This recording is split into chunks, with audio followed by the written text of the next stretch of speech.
బుజ్జిగారు ఎలా మాస్టర్ గారు చెప్పిన మార్గానికి అంటే మాస్టర్ గారు నడిచిన బాటలో సమర్పణ చెంది జీవించారో చెప్పుకుంటూ ఉన్నాం.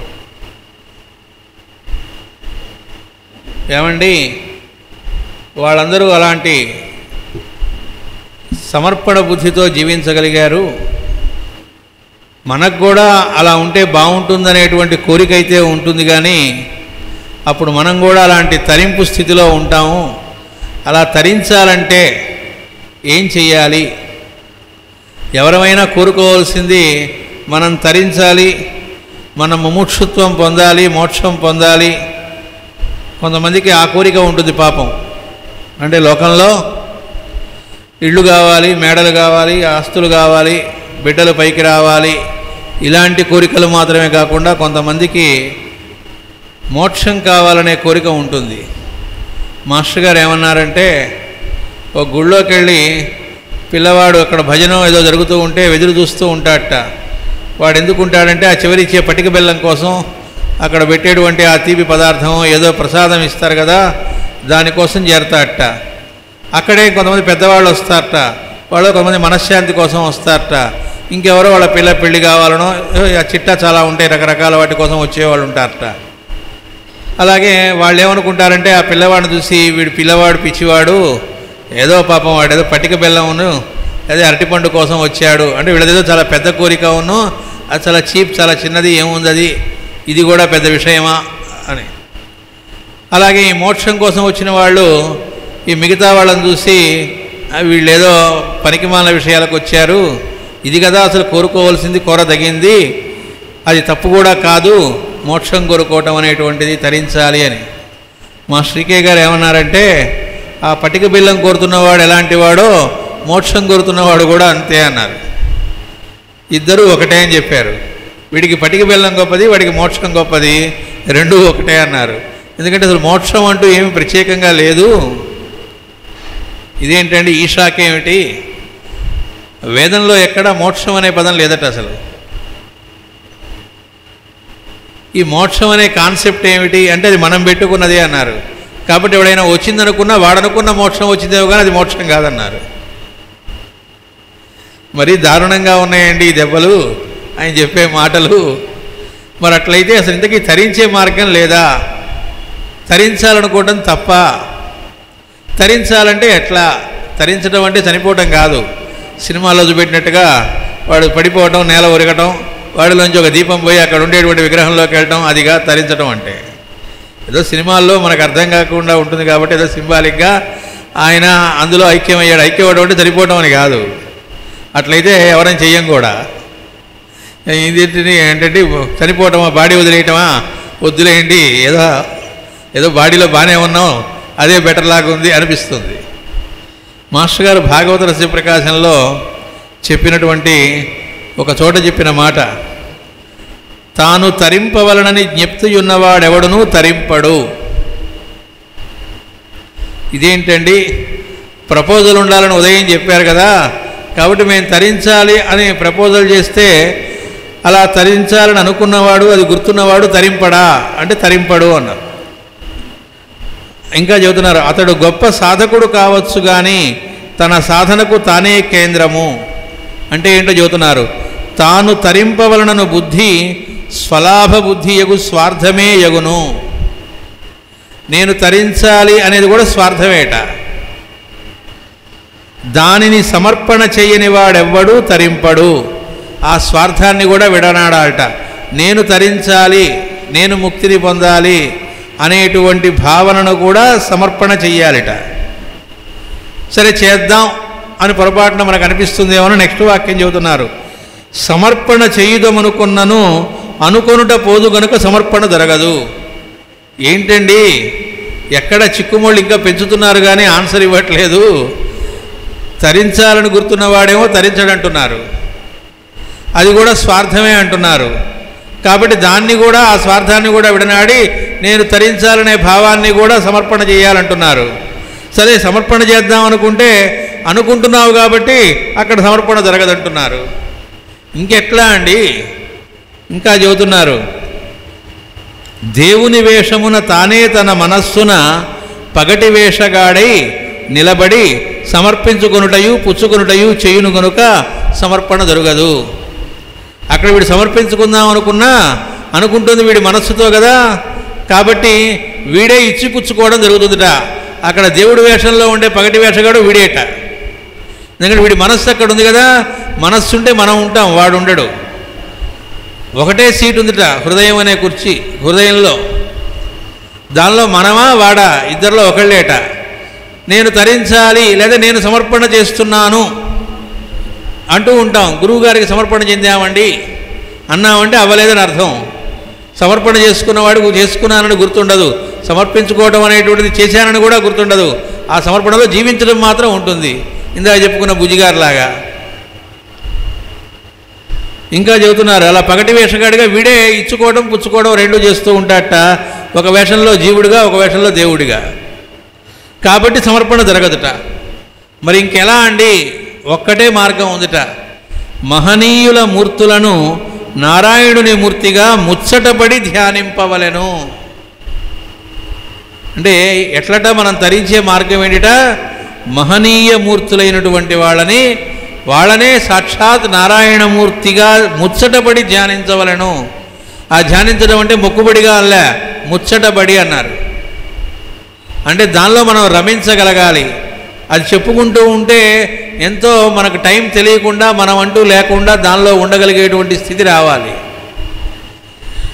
అలాంటి జరిగే చోట్లకి వెళ్ళాలనిపించాలి. అవి జరుగుతున్న చోట మన ఒళ్ళు తెలియకుండా వాటిల్లో మత్తత అన్నారు. మత్తత అంటే మన యొక్క కాన్షియస్నెస్లో మనం ఉండకుండా దానిలో ఉండటం.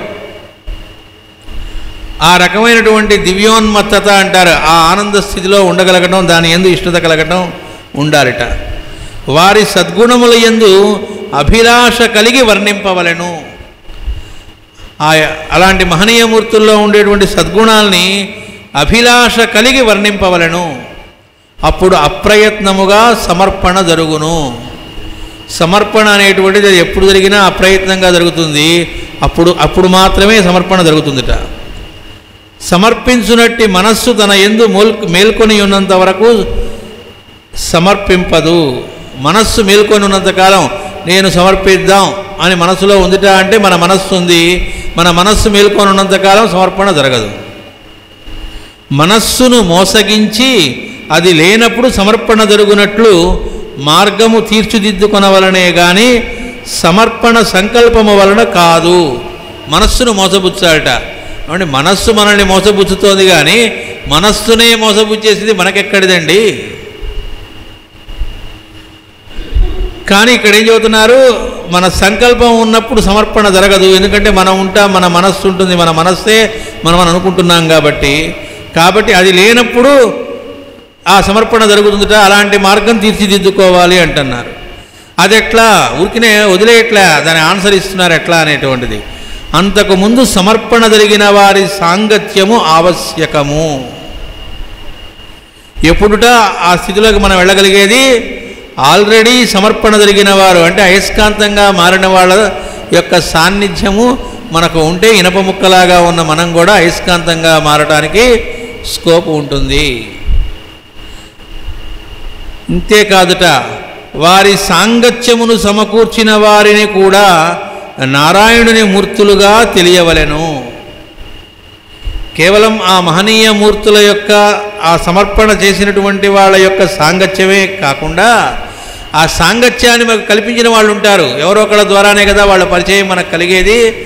వాళ్లను కూడా ఆ నారాయణమూర్తులుగా ధ్యానించవలను. ఎందుకంటే వాళ్ళ వల్లే కదా మనం అక్కడికి వెళ్ళగలిగింది. అప్పుడు ఏం జరుగుతుందట? మనలో ఈర్ష్య, కోపము మున్నగునవి వ్యసనాలు ఏవైతే ఉంటాయో మనస్సున, అవి పోవలనని జ్ఞప్తి ఉన్నంత వరకు పోవు. మహనీయుల గుణకీర్తనముచే ఈ వ్యసనములు అప్రయత్నముగా జారిపోవలను. మనలో ఏవైతే ఉండకూడని కలుపు మొక్కల్లాగా ఉన్నాయో అవి మనం ఏరిపారేయటం మొదలుపెట్టక్కర్లేదు. అవి ఏరిపారేద్దామని ధ్యానించిన కొద్దీ ఇంకా పెరుగుతూ ఉంటాయి. అలా కాకుండా మనం ఎప్పుడైతే ఆ మహనీయమూర్తులను ముచ్చటపడి వర్ణించుకోవడం, ధ్యానించుకోవడం చేస్తామో, అలాగే వాళ్ళ యొక్క సాంగత్యాన్ని ఎప్పుడైతే ఆ ప్రజెన్స్ని మనం పొందుతూ ఉంటామో, అంటే కేవలం ఫిజికల్గా మాత్రమే కాదు, వాళ్ళు ఎక్కడ ఉన్నా ఎంత దూరంలో ఉన్నా ఉదయం చెప్పుకున్నట్టుగా వాళ్ళ స్మరణలో మనం ఎప్పుడూ ఉండగలిగితే, వాళ్ళ యొక్క గుణగణాలని లీలా విశేషాలని వర్ణించుకోవడంలో మనం రమించగలిగితే, అంటే ఇందాక బుజ్జిగారి గురించి చెప్పారు, చెప్పుకుంటున్నప్పుడు మనం లేము, మనం ఆ బుజ్జిగారిలో మనం ఉన్నాం, ఆయనే ఉన్నారు, మనం లేము. వాళ్ళకి సాధ్యం అయింది అట్లా, మనకి సాధ్యం అవుతుందా లేదా అనే డౌట్ అక్కర్లే. అలా స్మరిస్తూ ఉంటే ఏం జరుగుతుంది, వీళ్ళు కూడా మనం కూడా ఏం జరుగుతుంది, ఇనప ముక్క అయస్కాంతంగా మారటం జరుగుతుంది. అట్లా మాత్రమే. అంటే ఏం జరగాలి, వాళ్ళు ఎలాంటి వాళ్ళుట, భక్తులైనటువంటి వాళ్ళు, మహనీయమూర్తులు, చింతామణి లాంటి వాళ్ళు అన్నారు. అంటే ఏంటో కూడా మాస్టర్ గారు మనకు భాగవత రహస్య ప్రకాశంలోనే ఒకటి చెప్పారు, వాళ్ళ చింతనము తానైట్ట తానవుతా అట్ట పరమాత్మ. అంటే వాళ్ళకి వేరే చింతన ఉండదు, వాళ్ళ చింతనం ఏమిటి, పరమాత్మే వాళ్ళ చింతనం అవుతాట. అదిట చింతామణి అవ్వటం అంటే. అదే మాస్టర్ గారు మనకు విష్ణు చిత్తుడు అంటే విష్ణువే చిత్తముగా కలవాడు అంటే అక్కడ విష్ణు చిత్తుడు లేడు, పరమాత్మే ఉన్నాడు. అది వాళ్ళ యొక్క సమర్పణ. అంతటి సమర్పణ చెందారు.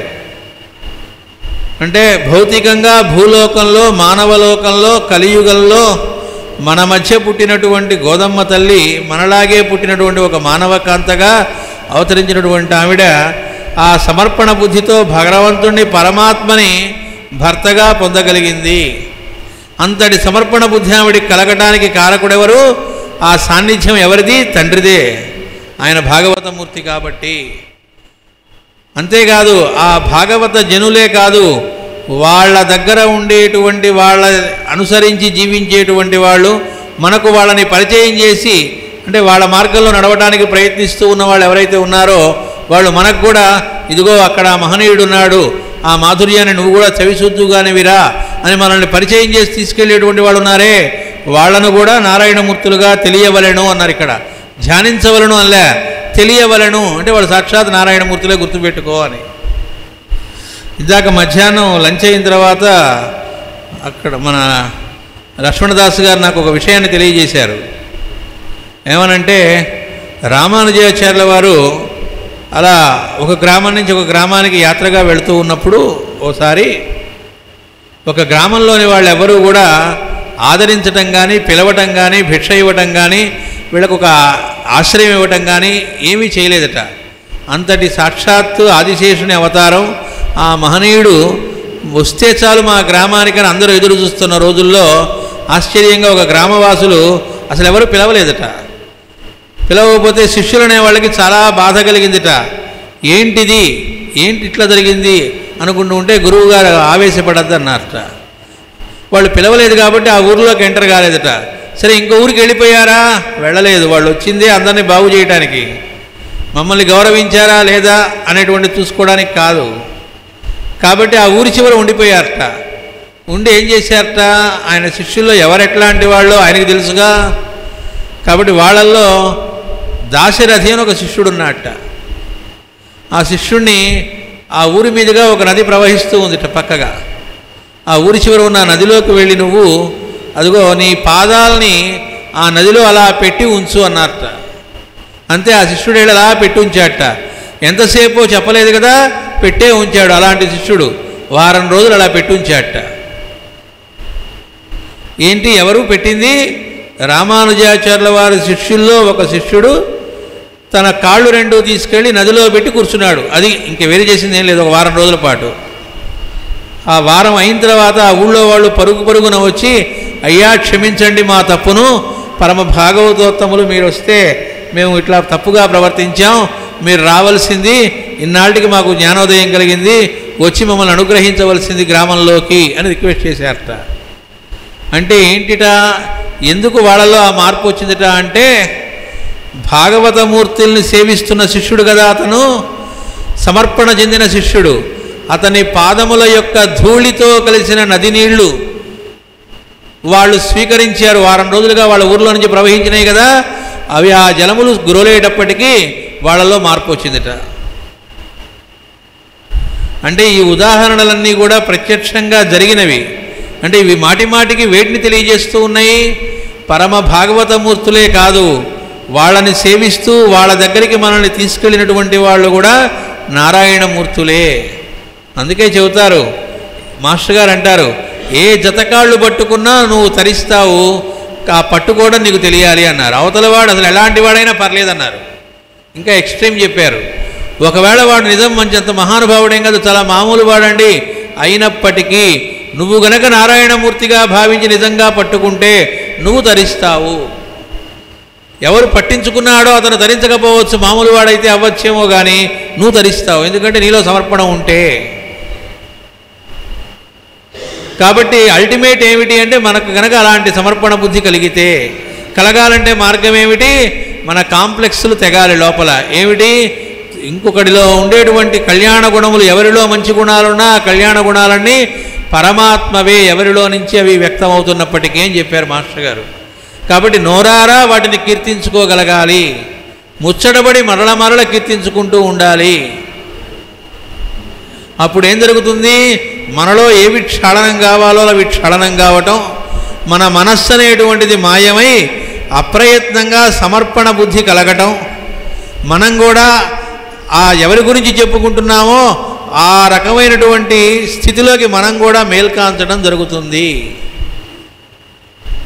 దీనికే మాస్టర్ గారు చెప్పింది ఏమిటంటే, ఓ చోట చెప్తారు, గౌతమ బుద్ధుడు చెప్పాడని చెప్పారు, రోజు గనక ఒకే సమయంలో, అంటే ఇవాళ ఒక టైం రేపు ఒక టైం మార్చుకుంటూ కాకుండా రోజు ఒకే సమయంలో ఒకే ప్రదేశంలో వీలైనంత వరకు, ఎప్పుడో ప్రయాణాలు చేస్తున్నప్పుడు తప్ప వీలైనంత వరకు రోజు మన దైనందిన జీవితంలో ఒకే సమయము ఒకే ప్రదేశములో కూర్చొని ఒక మహనీయుడు, మనకు ఎవరంటే హృదయం ఉప్పొంగుతుందో ఆ మహనీయుడు, ఆయన ఎవరంటే ఎవరిష్టం వాళ్ళది. ఒకళ్ళకి షిరిడి సాయినాథుడు అంటే హృదయం ఉప్పొంగచ్చు, ఒకళ్ళకి అయ్యప్ప అంటే హృదయం ఉప్పొంగచ్చు, ఒకళ్ళకి సత్యసాయి బాబా వారంటే హృదయం ఉప్పొంగచ్చు, ఇంకొకళ్ళకి అరవిందుల వారంటే హృదయం ఉప్పొంగచ్చు, ఒకళ్ళకి రమణ మహర్షి వారంటే ఇట్లా, ఒకళ్ళకి సివివి గారంటే, ఒకళ్ళకి ఈకే గారంటే, నీకు ఎవరన్నా పర్లేదు, నీకు ఎవరి పేరు తలుచుకుంటే నీ హృదయం ఉప్పొంగుతోందో, ఎవరంటే నువ్వు ముచ్చట పడుతున్నావో, ఏ రూపాన్ని ద్వారా ఏ రూపాన్ని చూస్తే నీకు ఆ ముచ్చట పడుతున్నావో వాళ్ళ యొక్క చరిత్రలను, వాళ్ళ జీవిత కథలని, వాళ్ళు చెప్పిన ఉపదేశాలని, ఆ లీలా విశేషాలని, వాటిని రోజు ఒకే సమయంలో గనక మనం ఒకే ప్రదేశంలో ఒకే దిక్కున కూర్చొని, అలాంటి వాళ్ళం, అది కూడా వీలైనంత వరకు ఒంటరిగా కాకుండా అలాంటి వాళ్ళందరం ఒక చోటికి చేరి గనక రోజు అలా చెయ్యగలిగితే ఏం జరుగుతుందిట? ఆ మహనీయుడు అక్కడ వాళ్ళల్లో వ్యక్తమవుతాడట. అంటే ఆ మహనీయుడు యొక్క తేజస్సు వాళ్ళల్లోకి ప్రసరిస్తుందిట. అంటే అక్కడ ఒక సర్క్యూట్ ఫామ్ అవుతుంది, ఒక న్యూక్లియస్ ఫామ్ అవుతుంది. ఏం జరుగుతుందిట? ఆయన వాళ్ళల్లోకి చేరి, అప్పుడు ఇప్పుడే ఇందాక చెప్పుకున్నాం కదా, చింతామణి అంటే మనం ఉండకుండా చింతనము పరమాత్మే వారి చింతనం అవ్వటం అని, అట్లా మహనీయుడే వీళ్ళ చింతనం అవుతాడట. వీళ్ళు ప్రవర్తించడం ఉండదు, వీళ్ళ ద్వారా ఆయనే ప్రవర్తించడం ఉంటుంది. తెలియకుండా సమర్పణ బుద్ధి కలుగుతుంది. చక్కగా ఎట్లా మనమంటూ లేకుండా వాడే మనమై జీవించడం ఏమిటి అనేటువంటిది అప్పుడు మాత్రమే సాధ్యమవుతుంది. అందుకోసమే అవి చెప్పుకోవటం. అయితే అది రోజు ఆ సాధన ఉండాలి కాసేపు. అది కాక మిగతా సమయంలో కూడా ఉదయం మనం చెప్పుకున్నట్టుగా ప్రతి సన్నివేశంలో గురువు అయితే ఈ సన్నివేశంలో ఎలా ప్రవర్తిస్తాడు, లేదా ఆయన ప్రవర్తించిన సన్నివేశాలు ఆయన లైఫ్లో ఇలాంటివి ఉంటే అవి స్మరించుకుంటూ మనం కూడా అలా ప్రవర్తించడానికి ప్రయత్నించాలి. దీన్నే మాస్టర్ గారు తెలుసుకుంటూ ఆచరించటము అన్నారు. ఈ రెండు వేరు కాదు, తెలుసుకోవడము ఆచరించటము, సాంఖ్యము యోగము ఈ రెండు వేరు కాదు. అలా అనుకున్నటువంటి వాడు పసివాడు.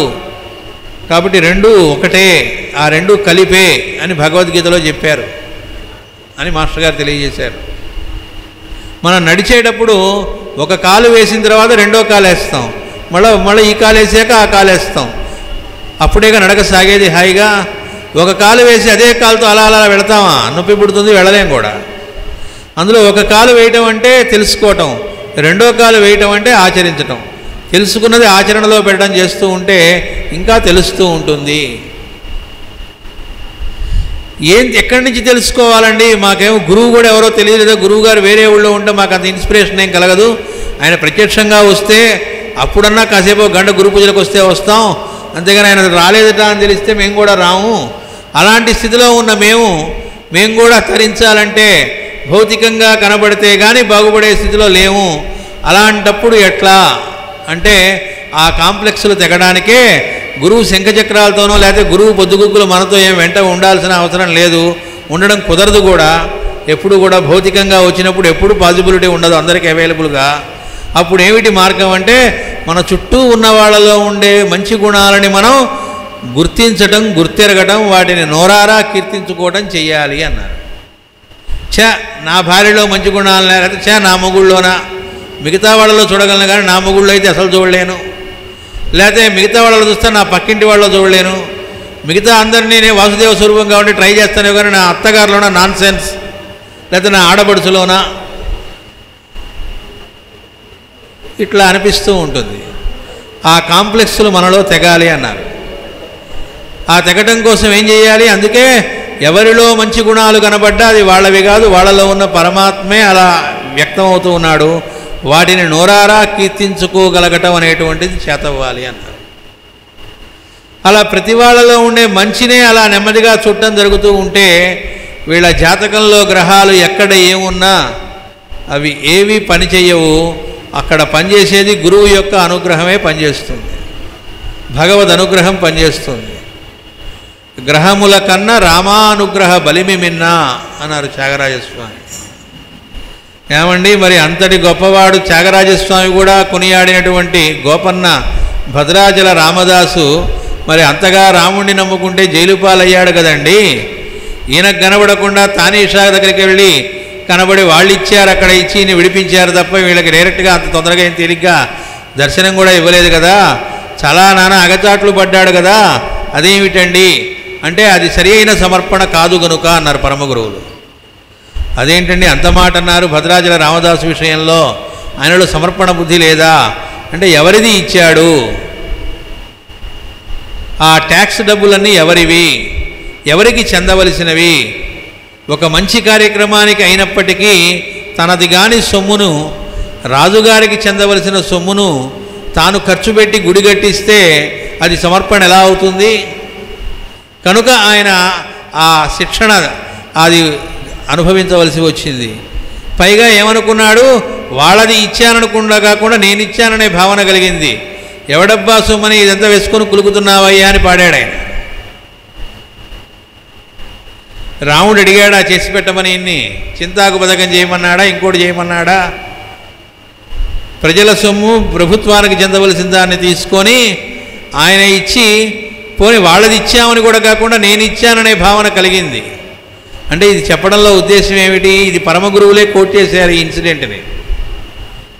ఎందుకు కోట్ చేశారంటే ఇది సమర్పణ కిందకి రాదు కాబట్టి అక్కడ అనుభవించవలసి వచ్చింది ఆ దుష్కర్మని. కాకపోతే అందులో స్వార్థమేమీ లేదు కాబట్టి పోయి ఆయన సంబంధం పెట్టుకుంది రాముడితో కాబట్టి ధరించాడు. పగనైన వగనైన ఏ రకంగా అయినా సరే ఆయనకి పగేమీ లేదు. కానీ ఇలా ఏ పొరపాటు చేసినా పెట్టుకుంది సంబంధం ఎవరితో? పరమాత్మతో. అయితే ఈ సమర్పణ చేయటం అనేటువంటి దానిలోకి వచ్చేటప్పటికీ మనకున్నది సమర్పణ చేయటం కాదట, మననే సమర్పణ చేసుకోవటం అనేది రావాలి అన్నారు.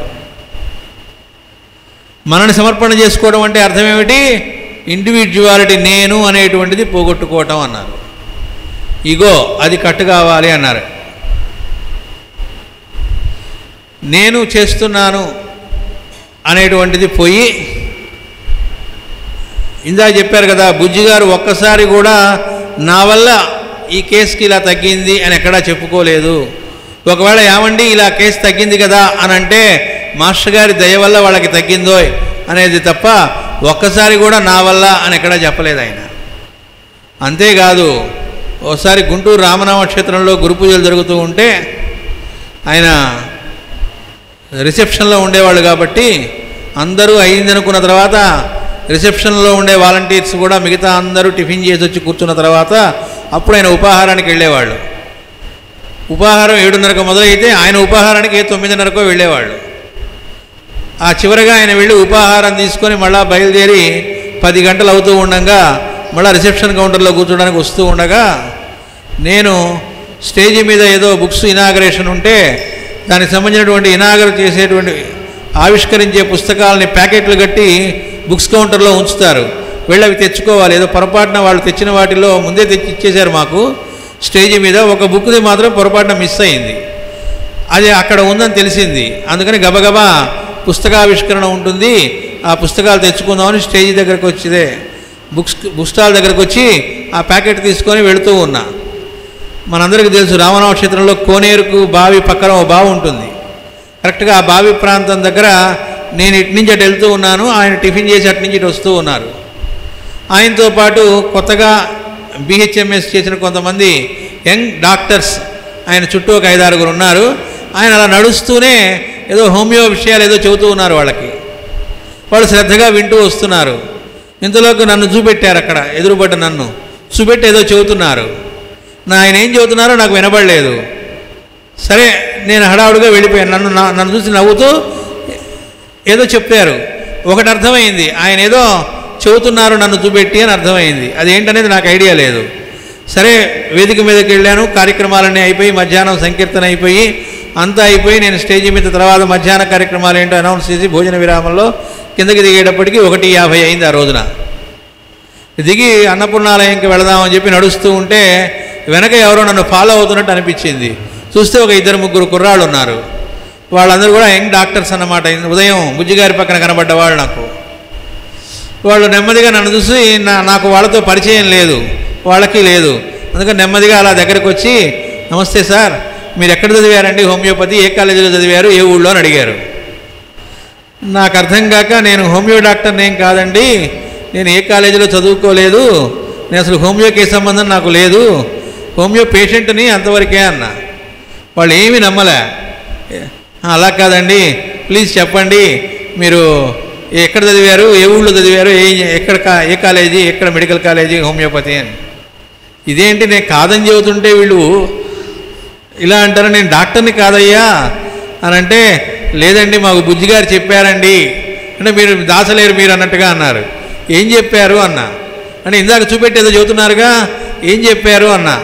ఏం లేదు, ఫలానా డ్రగ్, ఆ డ్రగ్ పేరు కూడా నాకు గుర్తులేదు, ఆ డ్రగ్ గురించినటువంటి కొన్ని డైమెన్షన్స్ మీ దగ్గర నుంచి నేర్చుకున్నారట ఆయన, మాకు ఆ విషయాలు కూడా చెప్పారు అన్నారు. అందువల్ల వాళ్ళు నేను ఇంకో పెద్ద డాక్టర్ అనుకుంటున్నారు, బుజ్జిగారే ఏదో డైమెన్షన్స్టా ఆ డ్రగ్ గురించి ఆయన అబద్ధాలు ఆట కదా చూపెట్టి చెప్పారు అంటే, అప్పుడు నాకు అర్థమయ్యి, బాబు నేను పేషెంట్ని, బహుశా నాలో ఉన్న కొన్ని రకాల లక్షణాలకి ఆయనకి ఆ డైమెన్షన్స్ అర్థమై ఉండొచ్చు, అంతే తప్ప అది నేను చెప్పటం కాదు, ఆయన గుర్తుపట్టి దానికి ఆ మందుకు ఇవి అని చెప్పి తెలుసుకొని ఉండొచ్చు, దాన్ని ఆయన అలా చెప్పి ఉండొచ్చు. వాళ్ళు నమ్మలే. నేను భోజనం చేస్తున్నంతసేపు మళ్ళీ అడిగారు. అంటే అంత గట్టిగా ఆయన చెప్పిన దాని మీద వాళ్ళకి, అంటే ఆయన చెప్పిన విధానం అట్లా ఉంది. కాసేపటికి నిజంగా వాళ్ళకి పూర్తిగా అర్థమైంది ఏంటంటే ఆయన అంత వినయంగా చెప్పాడు అని. చూడండి, ఒక పేషెంట్కి మందులు ఇస్తూ ఉన్నప్పుడు ఓహో ఇలా కూడా ఇవ్వచ్చు అన్నమాట, దీనికి ఇది అని ప్రయోగం చేసి దాన్ని బట్టి ఈ లక్షణాలకి కూడా ఈ మందు పనిచేస్తుందని తెలిసిన దాన్ని నేను కనిపెట్టాను అని ఎక్కడా చెప్పలే ఆయన. కెంట్ మెటీరియా మెడికాలో అది ఉండకపోవచ్చు ఆ లక్షణాలు, ఇంతవరకు అంతకుముందు ఆ మెడిసిన్ సంబంధించిన డ్రగ్స్ లక్షణాల్లో అది ఉండకపోవచ్చు, ఇప్పుడు అది ఆయన ద్వారా లోకానికి వ్యక్తమై ఉండొచ్చు కనిపెట్టి, కానీ నేను కనిపెట్టానని చెప్పలే. ఆయన అతని నుంచి నేను నేర్చుకున్నానని చెప్పారు. అసలు నాకేం తెలుసా ఆ డ్రగ్ గురించి తెలుసా, ఆ డైమెన్షన్స్ తెలుసా, నాకేం తెలుసు. పేషెంట్ మనకేలాగూ చెప్పరు కూడా కదా అవన్నీ, ఏమి మనకి ఇంట్రెస్ట్ కూడా లేని వాడికి అసలు చెప్పరు. అది చిన్నపిల్లాడిగా ఉన్నప్పుడు వేసిన డ్రగ్స్ అన్నమాట అవేవో. అంటే ఎంతగా వాళ్ళు వాళ్ళ ఐడెంటిటీ వాళ్ళ గురించి వాళ్ళకి ఎక్కడా లేదు, నేను అనేది వాళ్ళకి గుర్తులేదు. ఆ రూపంలో ఉన్న వాసుదేవుడు ద్వారా తెలుసుకున్నాననే భావన ఆయనకి నిజంగా ఉంది కాబట్టి అట్లా చెప్పారు. అది వినయంగా చెప్పడం కూడా కాదు, ప్రతి వాళ్ళని నారాయణమూర్తిగా చూడటం అనేటువంటిది వాళ్ళకు ఉంది కాబట్టి, అదిగో ఫలానా నారాయణమూర్తి ద్వారా ఇది నేను తెలుసుకున్నాను, నేర్చుకున్నాను. అది భాగవత మూర్తులు అంటే అర్థం. అది అంటే వాళ్ళు అనేటువంటిది వాళ్ళకి లేదు, ఎక్కడా కూడా ఏ లేశము కూడా లేదు. మాస్టర్ గారికి నమస్కారం చేసుకున్నా, నాకు ఈ డ్రగ్ ఈ మంది వేయాలని తట్టింది, ఇంతవరకు ఆ డైమెన్షన్ ఎక్కడా మన పుస్తకాల్లో చూడలేదు, వేశాను తగ్గింది, ఇట్లా ఎప్పుడు చెప్పలే. మరి తట్టకుండా ఉన్నాయో ఎన్నో తట్టుంటాయి. మరి ఆ తట్టినవన్నీ నాకు తట్టినాయని ఎక్కడా ఎందుకు చెప్పట్లేదు అంటే అసలు నేనున్నానని కూడా ఆయనకు గుర్తుంటాయి కదా. మాస్టర్ గారు మాస్టర్ గారు మాస్టర్ గారు పొద్దుగూకులు ఎవరిలో చూసినా మాస్టర్ గారినే. కాబట్టి అట్లా సేవ చేయగలరు. లేకపోతే ఎట్లా చేస్తారు చెప్పండి? 24 గంటలు అదే జీవితంగా జీవించడం అనేటువంటిది ఒక రోజా 2 రోజుల జీవితం మొత్తం అలా ఉండడం అనేటువంటిది సాధ్యమా? ఇందా చెప్పారు పెళ్లిపీటల మీద కూడా ఆయన రాశారు అని. సరే, పెళ్లిపీటల మీద రాస్తే ఆనందకరమైన సన్నివేశంలో ఉన్నప్పుడు ఆ హుషారులో కూడా రాశారనుకోవచ్చు. కానీ మా అమ్మగారు అంటాం అనంతాచార్యుల వారి భార్య, ఆవిడ దేహత్యాగం చేసినప్పుడు ఆవిడ బాడీ వదిలింది. ఆ బాడీని ఇంట్లో నుంచి వరండాలోకి తీసుకురావాలి. ఆ బాడీని వరండాలోకి తేవడానికి ఆయన మోస్తున్నారు, 2-3 కలిసి. దానిలో ఆయన కూడా ఉన్నారు. ఆ మోస్తూ ఉన్న టైంలో ఫోన్ వచ్చింది మెడిసిన్ కోసం. అసలు ఫోన్ ఎత్తాం కదా, అలాంటి టైంలో ఫోన్ ఎవరు ఎత్తుతారు? ఆయన అటెండ్ అయ్యారు. అవతల వాళ్ళు మందు కోసం ఫోన్ చేశారు. ఒక్క 2 నిమిషాలకి ఫోన్ చేయి అన్నారట. 2 నిమిషాలు అయిన తర్వాత అవతల వాళ్ళు మళ్ళీ ఫోన్ చేశారు. చేస్తే ఆ లక్షణాలు చెప్పు అన్నారట. అవతల వాళ్ళు చెప్పారు, ఈయన మందు చెప్పారు. అవతల వాళ్ళు మందు చెప్పారు కదా, ఇంకా పెట్టేయకుండా ఏంటండి ఏదో కోలాహలం వినబడుతోంది, ఎక్కడున్నారు మీరు అని అడిగారట. అడిగితే ఏం లేదు, మా అమ్మగారు దేహత్యాగం చేశారు, ఇందాక గదిలో నుంచి బాడీని బయటకు తీసుకొస్తూ ఉన్నాం వరండాలోకి, ఆ సమయంలో నువ్వు ఫోన్ చేసావు, అందుకని 2 నిమిషాలు ఆగమన్నాను, ఇప్పుడే వరండాలో పెట్టడం అయింది, అందుకే నీ కాల్ అటెండ్ అయ్యానన్నారట. అది కూడా వాళ్ళు అడిగారు కాబట్టి చెప్పారు. మనం ఊహించగలమా? అంటే ఒళ్ళు జలధరిస్తుంది మనకు వింటే.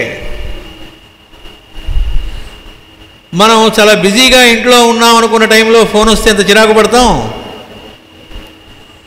లేకపోతే మనం చాలా ఇందాక చెప్పారు కదా, మనకి 104 జ్వరంలో ఉన్నాం అనుకోండి, ఆ టైంలో ఇంకెవరో పేషెంట్ లాగా వస్తే మనం వినగలవా?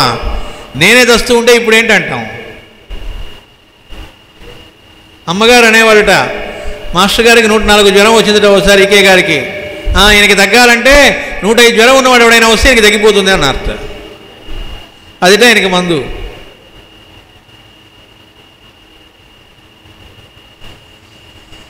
అంటే అంటే వాళ్ళ దేహం గురించి వాళ్ళకి ఎక్కడా పట్టట్లేదు. మనకేమనిపిస్తూ ఉంటుంది, మనమే మనకు గుర్తుంటాం కాబట్టి. గుర్తుంటామనడానికి ప్రూఫ్ ఏంటంటే 30 ఏళ్ళుగా మందులు ఇస్తూ ఉన్నా ఈ బాధ నాకే రావాలా, ఈ కష్టం నాకే రావాలా, నా పిల్లవాడికే ఇట్లా అవ్వాలా, లేకపోతే నాకే ఇట్లా అవ్వాలా, నాకే ఇంత ఎందుకు జరుగుతోంది, ఇంత సేవ చేసుకుంటూ ఉన్నా మాస్టర్ గారికి, ఎప్పుడు డిస్పెన్సరీ వర్క్లో ఉన్నాను, ఇదేమిటి అని వాపోతూ ఉంటాం ఒక్కోసారి. మరి ఈకే గారికి ఓసారి కాలికి ఉన్నటువంటి కురుపు లేచి అది పెద్ద పుండై నానా గందరగోళమై నడవటం కూడా అవకాశం లేకుండా ఇంట్లోనే దేక్కుతూ బాత్రూమ్కి వెళ్ళాలట, డేక్కుంటూ. ఆ స్థితిలోకి వెళ్ళారట ఆయన. మరి ఆయన తగ్గించుకోలేరా? ఇంతమందికి తగ్గిస్తున్నటువంటి ఆయన ఎవరో వచ్చి ఏంటండి మీకు కూడా ఇలాంటివి వస్తాయా అని అడిగారట. ఏమయ్యా నేను మనిషిని కాదా అన్నారట. ఆయన నాకే ఇట్లా రావాలా, లోకమంతా పనిచేస్తున్న వాడిని నా కోసం ఎంతమంది ఎక్కడెక్కడో ఎదురు చూస్తూ ఉన్నారు, భగవంతుడు నాకే ఈ పరిస్థితి కల్పించాలా, ఇంకేంటి దేవుడు అన్నారా? అనలేదు. మరి ఏం చేశారండి? 1 రోజుల పాటు అలా ఉండాల్సి వచ్చింది ఆ బాధతో. ఈ 1 రోజుల్లో ఆయన ఇంట్లో కూర్చొని కొంతమందిని పిలిపించి భాగవతం డిక్టేట్ చేశారు. అప్పుడే మొదలుపెట్టారు భాగవత రహస్య ప్రకాశం వ్యాఖ్యానం. మొదటి 2 భాగాలు ప్రథమ స్కందం అంటాం, 16 భాగాల్లో. ఆ 2 భాగాలు అంటే ప్రథమ స్కందం మొత్తం వ్యాఖ్యానం ఆ 1 రోజుల్లో వచ్చింది. విపరీతమైన బాధలో ఒక పక్క కాలు ఉండి డేక్కుంటూ వెళుతున్నటువంటి మనిషి ఒక పక్కన అలాంటి రహస్య ప్రకాశాన్ని అనుగ్రహించారు.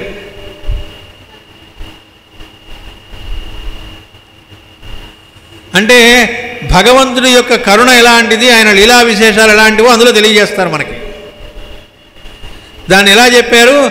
భగవద్ అనుగ్రహం వల్ల నా దేహం ఒక 1 రోజులు ఎక్కడా కదలకుండా ఉండే స్థితి ఏర్పడింది, దాంతో ఈ భాగవతం అనేటువంటిది ఇది చేసుకునే భాగ్యం కలిగింది అని చెప్పారు.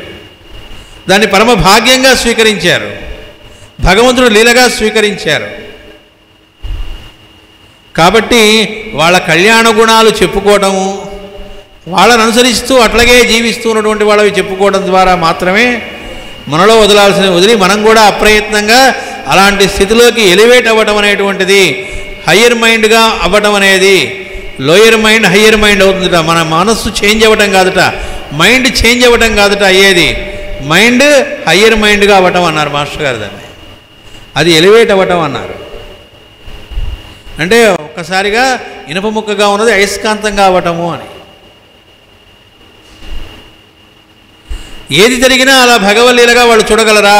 వివేకానంద స్వామి రామకృష్ణ పరమహంస వారు దేహత్యాగం చేసిన తర్వాత లోపల నుంచి అనిపించింది, గురువు చెప్పినట్లుగా భారతదేశం మొత్తం నువ్వు కాలినడకన పర్యటించు, ముందు ఈ దేశానికి నువ్వు సేవ చేయాలి అనుకుంటే, ఇంద్ర రూపాల్లో ఉండే నారాయణుడికి సేవ చేయాలనుకుంటే ఏ రకంగా వాళ్ళకి సేవలు అందించాలో తెలియాలంటే వాళ్ళ స్థితిగతులు తెలియాలి కదా, దానికోసం కాలినడకన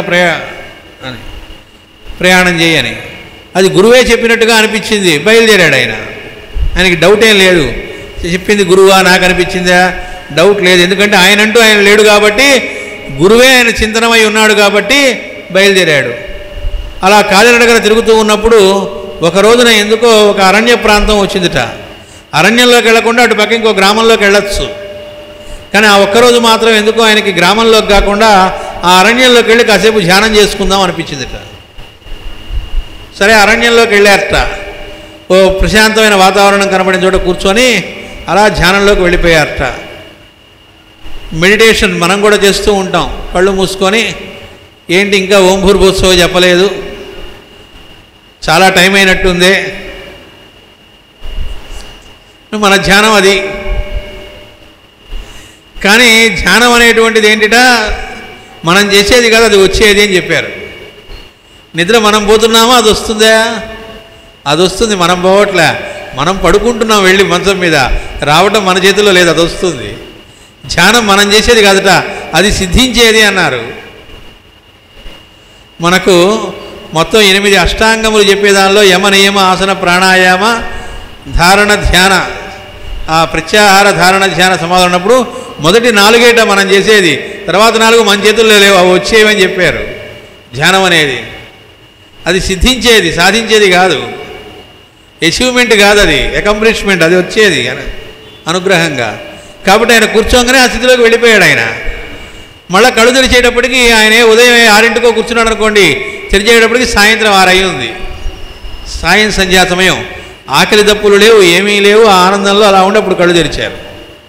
కానీ కళ్ళు తెరిచేటప్పటికి అప్పటిదాకా ఆయన ఆ రోజుల్లో ఏ ఆహారం లేదు కదా, కళ్ళు తెరిచేటప్పటికి విపరీతమైన ఆకలి వేస్తోందట. సరే అలా కళ్ళు తెరిచి చూసేటప్పటికి, ఈ ఆకలితో అలా చూసేటప్పటికి ఎదురుగుండా సీన్ ఏంటంటే, ఒక 2 అడుగుల దూరంలో ఒక పెద్ద పులి అలా కూర్చొని స్టడీగా ఈయన్నే చూస్తూ ఉందిట. దాని డొక్కలు లోపలికి పోయి ఉన్నాయి, మంచి ఆకలితో ఉంది, ఈయనలాగానే అది కూడా. ఎంత దూరంలో ఉంది? 2 అడుగుల దూరంలో రెడీగా ఉంది. ఎందుకో జంప్ చేయలే ఇంకా. ఈయన కళ్ళు తెరిచి చూడగానే ఎదురుగా అది. ఒక్కసారి మనం ధ్యానం చేసుకుంటే, మనం కనుక ఆ ప్లేస్లో ఉంటే మనకు ఎలాంటి భావాలు కలుగుతాయి, ఎవరికి వాళ్ళని కాసేపు ఆలోచించుకుంటే. మరి వివేకానందుడికి ఏం కలిగిందండి? నా కర్మ కొద్దీ అడవిలోకి వచ్చాను, అసలు గురువు చెప్పాడో లేదో నాకెందుకు అనిపించిందో ఇలా తిరుగుదామని.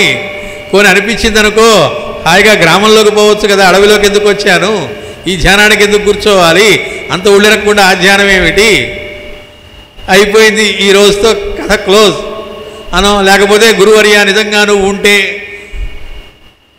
నువ్వే కనుక మహాత్ముడు అయితే, ఏది మనం పరీక్ష పెట్టడం పరమాత్మకి, నన్ను అనుగ్రహించు, రక్షించు, ఇవే కదా అడగాల్సింది. ఆయనట ఆహా, ఇది కదా జీవితం అంటే, ఆకలి కొన్న ఒక జీవికి ఆహారంగా మనం ఉపయోగపడబోతున్నాం, ఇంతకంటే అదృష్టం ఏముందనుకున్నట్టు ఆయన. అంటే భక్తి పుట్టినవాడిది ఎలా ఉంటుంది అంటే, ఆలోచన అలా ఉంటుంది. అంటే తాను లేడు, గురువే తన చింతనమై ఉన్నాడు.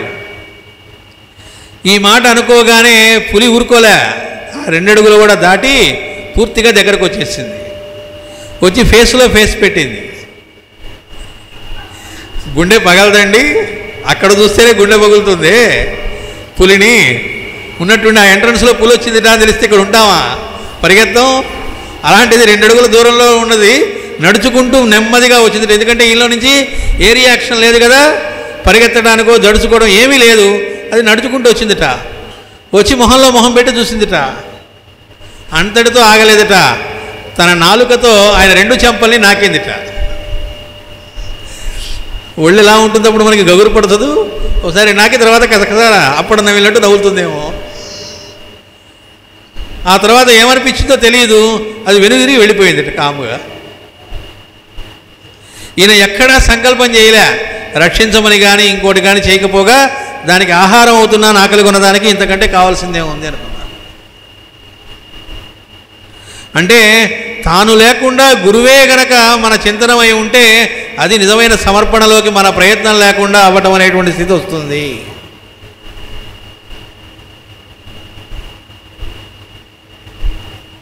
సమర్థ రామదాసు ఆయన ఒకరోజు శివాజీ దగ్గరికి వచ్చి సభలో ఉండగా, శివాజీ ఆయన శిష్యుడు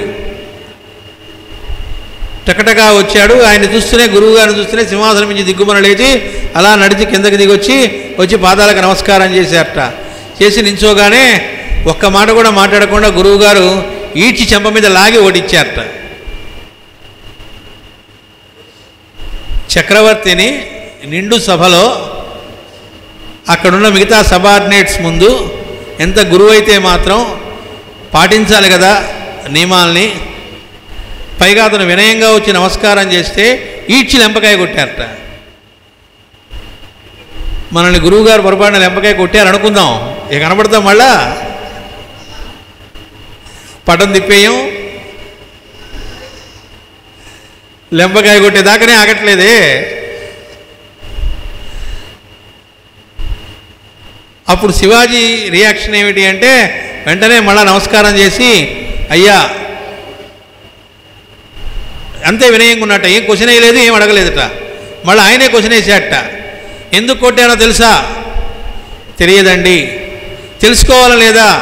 ఏమోనండి, నాకు తెలియదు, ఏదో పొరపాటు ఏమైనా చేశానేమో, కొట్టారేమో, నాకు అవన్నీ తెలియవు, నాకు అనవసరం అన్నట్ట. ఎక్కడ ఫీల్ అవ్వలే ఆయన, ఏమి నువ్వే పొరపాటు చేయలేదు అన్నారు. అప్పుడు కూడా కన్ఫ్యూజన్గానో మరి ఎందుకు కొట్టానంటూ ఏం చూడలేదట. అంతకుముందు ఎలా ఉన్నాడో అంతే ఉన్నట్టు ఆయన బ్యాలెన్స్డ్గా, ఆయన సహజంగా, బలవంతంగా కాదు. ఏం లేదు, నీలో ఈ రకమైన సహనము ఓర్పు ఉందో లేదో టెస్ట్ చేయడానికి కొట్టానన్నట్ట. ఇదే టెస్ట్ చేయాల్సింది నిండు సభలో అందరి ముందు. ఆహా అన్నట్టు, ఆయన ఏం మాట్లాడలే. చూడండి, గురువే తన చింతనమైనటువంటి వాడు అలా ఉంటాడు. ఇంకోసారి వచ్చాట ఆ గురువు గారు. ఈసారి వచ్చేటప్పటికి ఎలా వచ్చారు, సీన్ ఏమిటి అంటే ఆయన శిష్యులు వేసుకొని వచ్చారు. వాళ్ళతో పాటు అక్కడ మామిడి తోట యజమాని కూడా వచ్చాట కంప్లైంట్ చేయడానికి శివాజీకి. ఏమండి, వీళ్ళుట మీ గురువు గారి శిష్యులట, వీళ్ళు నా మామిడి తోటలో అనుమతి లేకుండా వచ్చి మామిడికాయలన్నీ కోసుకొని తిన్నారండి. మొత్తం కలిపి 10 మంది కూడా లేరు. అంత పెద్ద తోటలో వాళ్ళందరూ కలిసి తలా 2 పళ్ళు తిన్నారేమో, ఒక 25 డజనో 2 డజన్లో, మహా అయితే 4 డజన్లు తిన్నారనుకుందాం. అంత తోటలో 4 డజన్లు తింటే దానికి అంత ఇచ్చేయాలా? కానీ వచ్చి కంప్లైంట్ చేశాడట. ఏమిటి, ఏం జరిగింది అని శివాజీ అడిగాట వాళ్ళని. ఏమోనండి, ఆ తోట దగ్గరికి వచ్చేప్పటికి మాకు విపరీతమైన ఆకలేసింది, దాంతో మేము కోసుకొని తిన్నమాట వాస్తవం అన్నారట. అప్పుడు ఆయన వెంటనే దానికి శిక్ష విధించాలి కదా. ఆయన చేసిన శిక్ష ఏమిటంటే, సరే అమ్మ కొద్దిగా చిన్నగా మాట్లాడుకోండి, నిశ్శబ్దంగా అక్కడ పని కానిచ్చుకోండి, డైవర్ట్ అయ్యేటట్టుగా కాకుండా, లేదా బయటకు వెళ్ళి ప్లాన్ ఆలోచించుకొని వచ్చి అక్కడ కామ్గా అది ఇంప్లిమెంట్ చేయండి.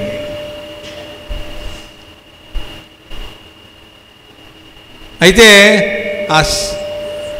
ఆ శిష్యులందరూ కూడా ఆకలి కొని ఉన్నారు. సరే, ఏదైనా తప్పు చేశారు, అనుమతి లేకుండా తిన్నారు కాబట్టి ఆ ట్యాక్స్ ఏదైతే అది యజమాని ఆ పొలం మీద ఆ తోట మీద కట్టాలో ఆ ట్యాక్స్ ఆ సంవత్సరానికి తీసేసేట.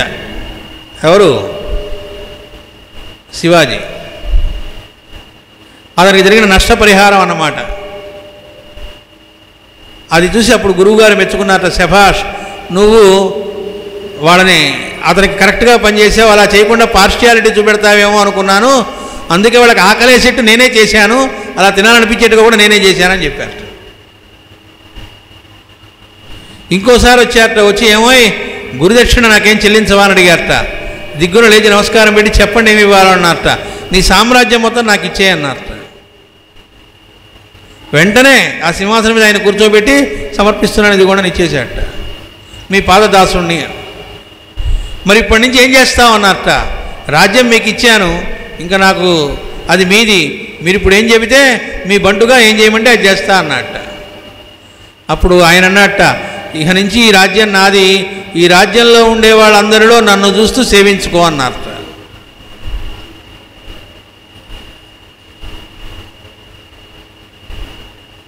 రాజ్యం ఇవ్వడం అంటే కథలాగా చెప్పుకుంటున్నాం మనం. అంత సామ్రాజ్యాన్ని, ఎంతో కష్టపడి సంపాదించిన సామ్రాజ్యాన్ని మనం ఓ చోట కుర్చీలో కూర్చుంటే మీరు లేస్తారా, నేను కూర్చుంటా అంటేనే లేవమే.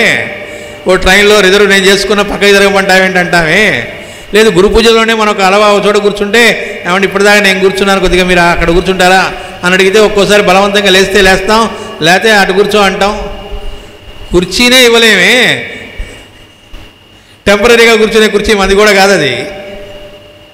సామ్రాజ్యం ఇవ్వడానికి సిద్ధపడటం ఏమిటి అంటే, అలాంటి సమర్పణ అలా ఆయనకి ఎలా వచ్చింది అంటే, తాను లేడు, గురువుకు సమర్పణ చెంది ఉన్నాడు, గురువే చింతనమై ఉన్నాడు ఆయన. కాబట్టి ఆయన ద్వారా అంతటి వర్క్ జరిగి ఈ సమాజానికి సంబంధించిన ఈ సంస్కృతి కాపాడబట్టడం, పరిరక్షింపబడటం అనేటువంటిది జరిగింది. అందువల్ల అలాంటి వాళ్ళ జీవిత సన్నివేశాలని కానీ వాళ్ళ ఉపదేశాలని కానీ మనం చెప్పుకోవటం, అలాంటి వాళ్ళని మనం పరిచయం చేసిన వాళ్ళని కూడా నారాయణమూర్తులుగా గుర్తిరగటం, మళ్ళా వాటిని స్మరించుకోవటం అనేది చేయటం వల్ల ఏం జరుగుతుంది, మనం ఉండకుండా ఉండడం అనే దానికి అదొక్కటే మార్గం. అప్పుడు మన లైఫ్లో ఇండివిజువాలిటీ అనేటువంటి పొర బద్దలై పర్సనాలిటీ డెవలప్మెంట్ అంటూ ఉంటారు, అవన్నీ వదలగొట్టుకోవాల్సినవి అని చెప్పారు మాస్టర్ గారు. కొంతమంది చెబుతూ ఉంటారు, రామాయణంలో ఇలా ఉంది, భారతంలో ఇలా ఉంది, పర్సనాలిటీ డెవలప్మెంట్ దీనిలో నుంచి మనం ఇలా నేర్చుకోవచ్చు అంటే అవన్నీ వదలగొట్టే మార్గం అందులో ఇచ్చారు తప్ప పర్సనాలిటీ డెవలప్ అయ్యే మార్గం ఇవ్వలేదని చెప్పారు మాస్టర్ గారు. ఇండివిజువాలిటీ పర్సనాలిటీ అనే బద్దలై సోల్ కాన్షియస్నెస్ అనేటువంటి దానిలోకి మనం ఎలివేట్ కావడం ఏదైతే ఉందో, అంటే మనం లేకుండా పరమాత్మ లేదా గురువే మనంగా అవ్వటం అనేటువంటిది ఏదైతే ఉందో దానికోసం ఇవ్వబడ్డ గ్రంథాలు అవి. వ్యక్తిత్వ వికాస గ్రంథాలు కాదు, ఇలాంటి చిన్న చితక పర్పస్ల కోసం ఏర్పడ్డవి కాదవి. అది మహా ప్రయోజనం కోసం ఇవ్వబడ్డాయి, లోకహితం కోసం. జగద్హితంబుకై అన్నారు నన్నయ్య గారు. జగత్తు మొత్తానికి హితాన్ని చేసేటువంటి యూనివర్సల్ ప్రయోజనం ఏదైతే ఉందో దానికి సంబంధించి తప్ప అవి చిన్న చిన్న ప్రయోజనాల కోసం, చిన్న చిన్న లాభాల కోసం, మనం చేసే ఉద్యోగ వ్యాపారాల్లో ఇంకా బాగా నైపుణ్యత చేయడం కోసం, ఇలాంటి వాటి కోసం కాదు. అంటే కల్పవృక్షం దగ్గరికి వెళ్ళి ఏది కోరినా అది ఇస్తుంది కాబట్టి ఇలా చిన్న చితగా కూడా ఇస్తే ఇవ్వచ్చు, కానీ వీటి కోసం కాదు అక్కడ కల్పవృక్షం ఉంది. మనం అది అవ్వడం కోసం ఉన్నాయి ఆ గ్రంథాలు. మాస్టర్ గారు అందుకే ఏమన్నారు, అవి సైన్స్ ఆఫ్ లెర్నింగ్ కాదు, సైన్స్ ఆఫ్ బికమింగ్ అన్నారు. మనం అది అవ్వడం కోసం, మనమంటూ లేకుండా మన చింతనం మనం కాకుండా అవ్వటం కోసం. చూడండి, ఒక సప్తాహం అన్నాం అనుకోండి, సప్తాహం అంట మనం అక్కడికి వెళ్ళాలట, అక్కడ ఇంత విశేషం ఉందిట, ఎప్పుడు వెళతామో ఎప్పుడు మొదలు పెడతామో, ఆ పేర్లు ఇవ్వడం, ఆ పేర్లు ఇవ్వడం, ఆ తర్వాత వెంటనే ఎట్లా వెళదాం ప్లాన్ చేసుకోవడం, దాని గురించి అందరం కలిసి మన ఊరు నుంచి ఏం తీసుకెళ్దాం, ఈసారి మన పొడి తీసుకెళ్దామా, పచ్చడి తీసుకెళ్దామా, అక్కడ అందరికీ వడ్డించడానికి ఏం చేసుకెళ్దాం అని ఆలోచించడం, అందరూ కలిసి దానికి సంబంధించి ఏర్పాట్లు చేసుకోవడం, మనతో పాటు మన లగేజీలో అది కూడా ఒక లగేజ్ అనుకుంటూ చక్కగా తీసుకెళ్ళటం. లేదు కొన్ని ప్లేట్లు పట్టుకురండి అంటే, మన పూరిలో జరుగుతున్నప్పుడు ఏం జరిగింది, దగ్గరలో ఉన్న పెద్ద ఊరు విశాఖపట్నం కాబట్టి అక్కడి నుంచి మీ లగేజ్తో పాటు తలా కొంతమంది కొన్ని ప్లేట్లు పట్టుకెళ్ళాలి అంటే బోలెడు బరువు, వాళ్ళందరూ మోసుకుంటూ ఆనందంగా తీసుకొచ్చారు. అక్కడ ప్లేట్లని మనమేం కొన్నవి కాదు, ఇక్కడి నుంచి పట్టుకెళ్ళినవి. మళ్ళీ అవన్నీ అలాగే మోసుకొచ్చారు. ఇదేంటండి మా లగేజీ చాలా ఉంటే వారం రోజులకి 10 రోజులకి మళ్ళీ ఇదొకటే అని ఎవరికి అనిపించలే. అలా ఎవరికి కుదిరినది, ఎవరికి ఓపిక ఉన్నది వాళ్ళందరూ కూడా అలా ప్లాన్ చేసుకొని అలా వెళ్ళడం. అంటే మాస్టర్ గారు మనల్ని ఏం చేస్తున్నారు, ట్రాక్ తప్పకుండా ఎప్పుడూ కూడా ఏదో ఒక పేరుతో, అది గురు పూజలు కావచ్చు, సప్తాహం కావచ్చు, ఇంకో పేరు కావచ్చు, మనల్ని మర్చిపోవడానికి వీలైనంతగా ఎప్పుడూ కూడా అదిగో ఆ ధ్యానంలో ఉండటానికి అవకాశం కలిగించడానికి మనకి అలవాటు చేయడం, ఎప్పుడు అందులోనే ఉండడానికి ఏర్పాటు. దాంతోపాటు డిస్పెన్సరీ సర్వీస్. కాకపోతే తెలుసుకుంటూ ఉండాలి, తెలుసుకున్నది ఆచరించుతూ ఉండాలి. ఈ రెండు అని ఎందుకు చెప్పారు అంటే ఇందులో ఏ ఒక్కటి చేయకపోయినా ఓన్లీ తెలుసుకుంటూ కూర్చున్నాడు, ఆచరణ లేదు, ఉపయోగం లేదన్నారు. గాడిద చక్కెర బస్తాలు మోయటం లాంటిది అన్నారు. చక్కెర బస్తా గాడిదని తినబెట్టి చక్కెర ఎట్లా ఉంటుందంటే బరువుగా ఉంటుంది అంటుందట. అది ఎందుకంటే అది మోస్తుంది కానీ నోట్లో వేసుకోలేదుగా. బట్ ఓన్లీ తెలుసుకోవడం వల్ల ఉపయోగం ఏం లేదు. లేదండి సేవ ముఖ్యం, నేను ఓన్లీ సర్వీస్లో ఉంటాను, ఇవన్నీ కాదు, అసలు చేయవలసింది ఆచరణ అన్నారు అని అంటే ఏమవుతుంది? నేను చేస్తున్నాననే అహంకారం వస్తుంది. నేను కాబట్టి ఇలా మందులు ఇస్తున్నాను అనిపిస్తుంది. తెలియకుండా మనం ఇస్తున్నామనే భావనలోకి వెళ్తాం. దానివల్ల మనం పొరపాట్లు చేస్తాం. అక్కడ ఉండే మిగతా వాళ్ళకి న్యూసెన్స్గా తయారవుతాం. మిగతా వాళ్ళందరూ తలబాదుకుంటూ ఉంటారు. ఎట్లాగో వాళ్ళు సర్వీస్ కోసం వచ్చిన వాళ్ళందరూ కూడా భరించి వీడిని క్షమించి, వీడికి తెలియదు, వీడిని క్షమిస్తూ వాళ్ళు అక్కడ మందులు కట్టడమో కేజీలు రాయడమో చేయాల్సిన దుస్థితిలోకి వస్తుంది పరిస్థితి. ఎందుకు అలా జరుగుతూ ఉంది? అసలు తెలుసుకోవడం అనేది వదిలేశాం కాబట్టి. అంటే కుడి కన్ను గొప్ప, ఎడం కన్ను గొప్ప అంటే పొడుచుకుంటే తెలుస్తుంది, రెండు కళ్ళు అవసరమే అని అన్నారు మాస్టర్ గారు. కాబట్టి ఇందులో ఏది వదిలిపెడతానన్నా మనం పక్కదో పడతాం. అందుకొని తెలుసుకుంటూ ఉండాలి, తెలుసుకున్న దాన్ని ఆచరణలో పెడుతూ ఉండాలి. ఆచరణలో పెడుతూ ఉన్న కొద్దీ ఇంకా తెలుస్తూ ఉంటుంది, లోతు తెలుస్తూ ఉంటుంది, ఇంకా ఎట్లా ఉండాలో తెలుస్తూ ఉంటుంది. కాబట్టి రోజు మనకు డిస్పెన్సరీ సర్వీసు, ఇట్లా మధ్య మధ్య గురు పూజలు లేకపోతే సప్తాహాలు ఇలాంటివి పెట్టి ఎప్పటికప్పుడు ఆ బృంద జీవనంలో ఉండే మాధుర్యాన్ని మనకి రుచి చూపెడుతూ ఇలా మనం నిత్య జీవితంలో కూడా అనుక్షణం అలాంటి చింతనలోనే ఉండి మనం కాకుండా వాడే మన చింతనమై మనం లేకుండా వాడే అవ్వడం అనేటువంటి స్థితిలోకి మనల్ని తీసుకెళ్ళటం. అలాంటప్పుడు ఎప్పుడన్నా చిన్న మనలో పచ్చి ఏదన్నా ఉంటే ఆ బాధ్యత నెత్తినేసుకొని పోగొట్టాల్సినవి ఏమన్నా ఉంటే పోగొట్టుకునేది కూడా ఆయనే, మనం ప్రయత్నం చేయక్కర్లే. బుజ్జిగారు చెప్పారు, గురు పూజలకు వస్తూ ఉంటే ఒక సంవత్సరమే ఇంకో సంవత్సరం నువ్వు వచ్చేటప్పటికీ నీలో ఉండే వాటిలో మార్పు రావాల్సిన వాటిల్లో కొన్ని ఆటోమేటిక్గా వస్తాయని చెప్పారు. ఎప్పుడూ రావాల్సిన విధంగా గురు పూజలకు వస్తే, అంటే నేను కూడా వచ్చిన అటెండెన్స్ వేయించుకోవడానికి లాగా కాకుండా ఒక సాధనగా బృంద జీవనంలో పాలు పంచుకుందాం, వీలైనంత వరకు అక్కడ తప్పులు పడడం కాకుండా మేము నిర్వహిస్తున్నప్పుడైతే ఇదిగో ఇంకా ఈ అరేంజ్మెంట్స్ చేసాం, ఇప్పుడు అవి లేవా, వీళ్ళు సరిగ్గా చేయట్లేదు అని తప్పులు పడడం కాకుండా,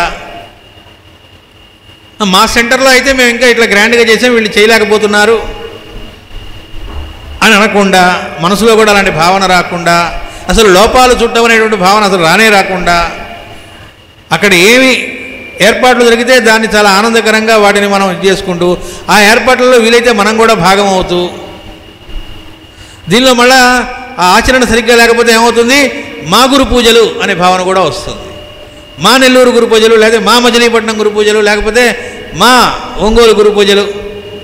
మా ఒంగోలు గురు పూజలకు మీరు వెళ్ళలేదు కాబట్టి మీ మచిలీపట్నం గురు ఇట్లా అన్నాం అనుకోండి, మీ వచ్చినాయి అనుకోండి, అయిపోయిందని అర్థం.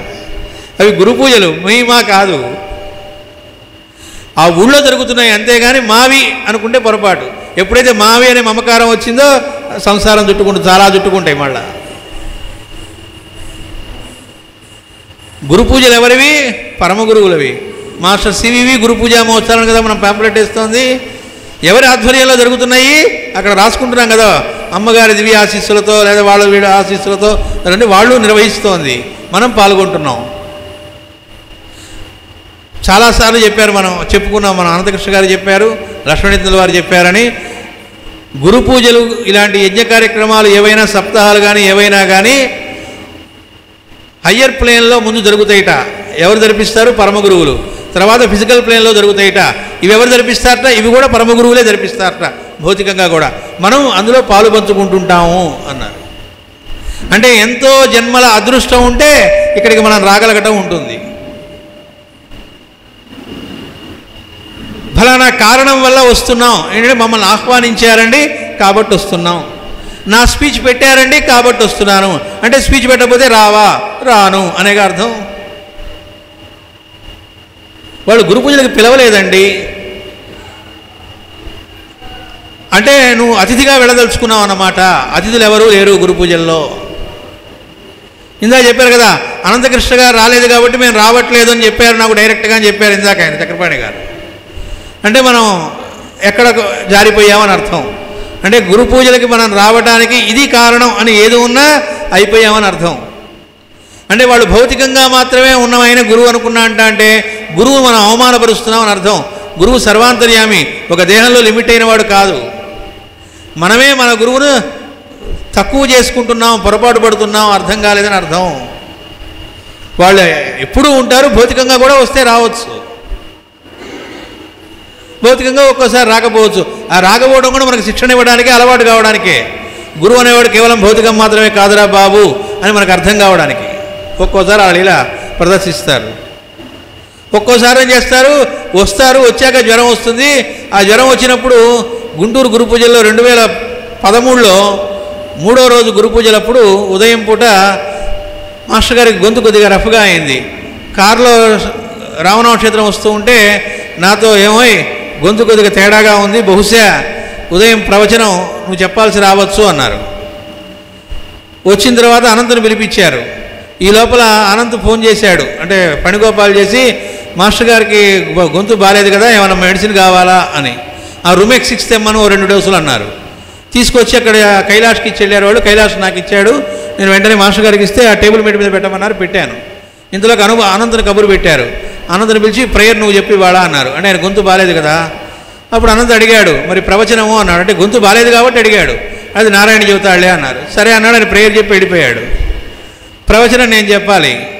సరే ఆయన దగ్గర ఉన్న పుస్తకం తీసుకొని ఆ గంట అయిపోయిన తర్వాత, ప్రవచనం అయిన తర్వాత మాస్టర్ గారితో ఏమండి మందు వేసుకున్నారా అని అడిగా. మరి గొంతు బాగాలేదు కదా, మందు కూడా వచ్చింది కదా, వేసుకోలేదు అన్నారు. అదేంటండి మందు ఎందుకు వేసుకోలేదు అన్నా. నేను బాగానే ఉన్నాను కదా అన్నారు. ఇప్పటిదాకా ప్రవచనం చెప్పాను కదా అన్నారు. అంటే ఏంటి జరిగింది, వాళ్ళు మనకు శిక్షణ ఇవ్వడానికి రకరకాలుగా చేస్తూ ఉంటారు. అంటే ఇక్కడ కూర్చొని చెప్పానని నేను పొరపాటు పడితే జాగ్రత్త అని చెప్పడం అన్నమాట. బాబు అలా కూర్చోబెట్టి ఆ పక్కన ఇంకో గొట్టాన్ని కూర్చోబెట్టి ఆ గొట్టం ద్వారా చెప్పింది నేనే అని చెప్పటం. కాబట్టి గురువు అనేవాడు భౌతికము, ఆ ఒక శరీరం ఏదైతే ఉందో ఆ శరీరంలో నుంచి మాత్రమే ఆయన పనిచేస్తాడు అనేది ఏం లేదు. వాళ్ళు ఎవరి ద్వారా అయినా ఎక్కడైనా ఎప్పుడైనా లీల చూపెట్టగలరు. మనకి శిక్షణ ఇవ్వడానికి, ఎవరి స్థాయిలో వాళ్ళని బాగుపడి ఆ ఉన్నదానిలోంచి ఇంకో దానిలోకి తీసుకురావడానికి చేస్తారు. కాబట్టి గురు పూజల్లో మనం పాల్గొనడం, ఇవి నిర్వహిస్తోంది ఎవరు? పరమగురువులు. అలాంటి పరమగురువులు నిర్వహిస్తున్నటువంటి గురు పూజల్లోకి వచ్చి మనం పాల్గొన్నాముట అంటే అంతకంటే అదృష్టము, అది ఎన్ని జన్మల అదృష్టమో సామాన్యమైంది కాదు. ఒకసారి నాకు రైల్వే రామన్న చెప్పాడు, గుంటూరు గురు పూజల్లో ఎవరో మన వాలంటీర్స్ ఒక కంప్లైంట్ చెప్పారు. ఏమండి చూస్తున్నాము ఒక బ్యాచ్ ఉన్నారు, ఓ 15 మంది, వాళ్ళు అసలు ఎక్కడ గురు పూజల్లో పాల్గొనట్లేదు, కరెక్ట్గా భోజనం టైంకి ఎంటర్ అవుతున్నారు, వచ్చి భోజనం చేస్తున్నారు, మళ్ళీ ఎక్కడా ఉండట్లేదు, వెంటనే వెళ్ళిపోతున్నారు. మొదటి 2 రోజులు వాళ్ళు గమనించి 3వ రోజు ముందే చెప్పించారు. అంటే వాళ్ళు కంప్లైంట్ ఎందుకు చెప్పారు అంటే, ఆ కుర్రవాళ్ళు కూడా అలా ఓన్లీ తినడం కోసం వచ్చి వెళ్ళిపోతూ ఉంటే వాళ్ళు ఎవరు ఎక్కడ ఎందులోనూ పాల్గొనట్లేదు, కనీసం కూర్చొని వినడం కూడా చేయట్లేదు, ఏ రకమైన దానిలోనూ లేరు. పైగా ఎక్కడ ఏ ఊరి డిస్పెన్సరీలో ఎవరు చూసిన వాళ్ళు కూడా కాదు ఆ వాలంటీర్స్, ఎక్కడ ఎప్పుడు తగలే వాళ్ళు. అనగానే మీరు ఆవేశపడవాకండి రైల్వే రామన్న, వచ్చిన వాళ్ళు మరి చిన్నవాళ్ళేం కాదు, పెద్దవాళ్ళే, వాళ్ళంతా పద్ధతి కలిగిన వాళ్ళే, తెలుస్తూనే ఉంది వాళ్ళ బాడీ లాంగ్వేజ్. వాళ్ళ దగ్గరికి వెళ్ళి అయ్యా మీరు ఎవరో తెలుసుకోవచ్చా అని చాలా మర్యాదగా అడిగాట రామన్న. మేము భోజనానికి వచ్చామండి, నిన్న మొన్న కూడా వచ్చాం గురు పూజల్లో. ఏమిటిటా? వాళ్ళు రైతులుట, వాళ్ళకి కొత్తరామ కోటయ్య గారు ప్రేయర్స్కి వెళ్ళేవాళ్ళుట. ఆయన ఎప్పుడో చెప్పారట, ఏమని అంటే గురు పూజలకు వెళ్ళి మీరు భోజనం చేస్తే ఎన్ని మెతుకులు తిన్నారో అన్ని జన్మల ఎవల్యూషన్ మీకు వస్తుందని చెప్పారట. ఎంతో శ్రద్ధతో భక్తితో అందుకోసం వాళ్ళు వచ్చి తినెళ్తున్నారు. యద్భావం తద్భవతి, నిజంగా అంత భక్తిగా వచ్చినప్పుడు అదే జరుగుతుంది. లేకపోతే ఏమొస్తుంది, వీళ్ళు వండట్లేదండి, మేమైతే మా సెంటర్లో వండిచ్చాం, వీళ్ళు క్యాటరింగ్కి ఇచ్చారు, అందుకే ఇట్లా ఉంది, ఈ టిఫిన్ ఇట్లా ఉండకూడదు, ఇట్లా ఉండాలి, అట్లా ఉందని వంకలు పెట్టా అంటే అర్థం ఏంటి? మనం అక్కడ తిన్నది ప్రసాదం అవ్వదప్పుడు, క్యాటరింగ్ బయట తిన్న కర్రీ అదే ఆ భోజనమే అవుతుంది. అలా కాకుండా గురు పూజ ప్రసాదము ఎంతో జన్మల అదృష్టం ఉంటే ఇది తినడం వల్ల మనం బాగుపడతా అంట అనే భావంతో కూర్చుంటే అది ప్రసాదమే అవుతుంది. ఒకటికి అదే ప్రసాదం అవుతుంది, ఒకటికి అదే క్యాటరింగ్ అవుతుంది. ఒకటి దానిలోనే లోపాలు చూస్తున్నాడు, కంపేర్ చేస్తున్నాడు, ఇంకోటేమో అదేం లేకుండా ప్రసాదంగా తీసుకుంటున్నాడు, వాడు తరిస్తూ ఉన్నాడు అక్కడే. వాడు గురు పూజలకి రావటం అంటే కూడా ఏ ఉద్దేశంతో వస్తున్నావు, అక్కడ ఎలా పాలు పంచుకుంటున్నాం, దాన్ని బట్టి మళ్ళీ ఇంకో గురు పూజలు వచ్చేప్పటికి మనలో రావాల్సిన మార్పులు, మనలో తెగాల్సినవి కట్ అయ్యేవి అవుతాయి. అది గురు పూజలైనా డిస్పెన్సరీకైనా ఎలాంటి యాటిట్యూడ్తో మనం అక్కడ సర్వీస్ చేస్తున్నాం దాన్ని బట్టి మనలో వదలాల్సిన అవి వదులుతాయి, మనం వదిలించుకోలేము. మనకు తెలియకుండా జరిగేదే సమర్పణ. అప్పుడు సమర్పణలోకి వెళ్ళడం జరుగుతుంది. కాబట్టి తెలుసుకొనడము ఆచరించడం అనేటువంటి రెండు కళ్ళ లాంటివి కనుక, రెండూ కలిపి ఒకటే కనుక అట్లాంటి స్థితిలోకి మనల్ని మాస్టర్ గారు నడిపించెదరుగాక. వాసుదేవ.